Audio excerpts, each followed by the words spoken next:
Goeiemôre almal, Vrydagoggend, vandag is dit die 3de Julie, dit is die jaar 2026, se lieflike dag geskenk deur Abba Vader aan ieder en elkeen van ons. My naam is Sonja Gerber, en vanoggend wil ek so 'n bietjie gesels oor onmeetbare skatte. Soms het 'n mens 'n skat in jou hand en jy besef dit nie eers, dat hy soveel waarde het, maar nietemin.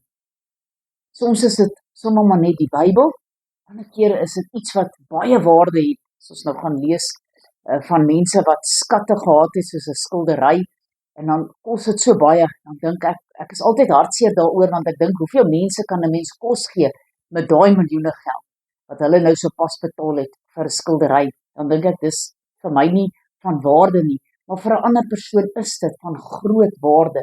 Vir my is my woord die mees onmeetbare skat wat ek in my hande vashou.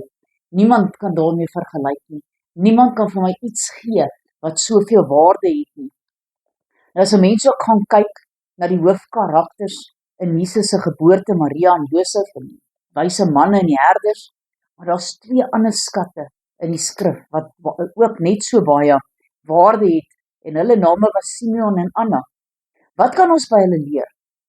Albei se toegewydheid aan die Here het toegeneem met hulle ouderdom. Baie gelowiges met die dekades se ondervinding laat toe dat hulle geestelike ywer so bietjie vervlou. Baie hou sommer net heeltemal op om die Here te dien, maar hierdie 2 mense was getrou end uit. Boonop het hulle die Messias se koms verwag. Baie van hulle tydgenote het Jesus se koms heeltemal misgeloop. Maar Simeon en Anna was ingestel op die Heilige Gees en hulle het in gehoorsaamheid gelewe. Maar kom ons lees hier in Lukas 2 en ons lees vanaf verse 25. En daar was 'n man in Jerusalem met die naam van Simeon. En hierdie man was regverdig en vroom en het die vertroosting van Israel verwag, en die Heilige Gees was op hom. En aan hom was dit deur die Heilige Gees geopenbaar dat hy die dood nie sou sien, voordat hy die Christus van die Here gesien het nie.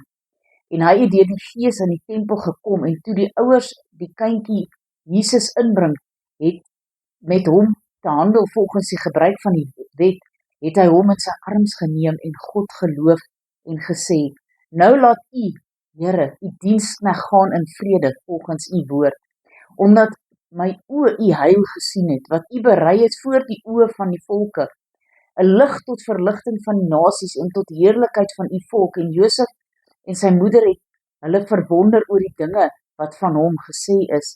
En Simeon het hulle geseën en aan Maria sy moeder gesê, kyk, hierdie kind is bestem tot 'n val en 'n opstanding van baie in Israel en tot 'n teken wat weerspreek sal word. Ja, 'n swaard sal deur jou eie siel gaan, sodat die gedagtes uit baie harte geopenbaar kan word. En daar was Anna, 'n profetes, die dogter van Fanuel, uit die stam van Aser.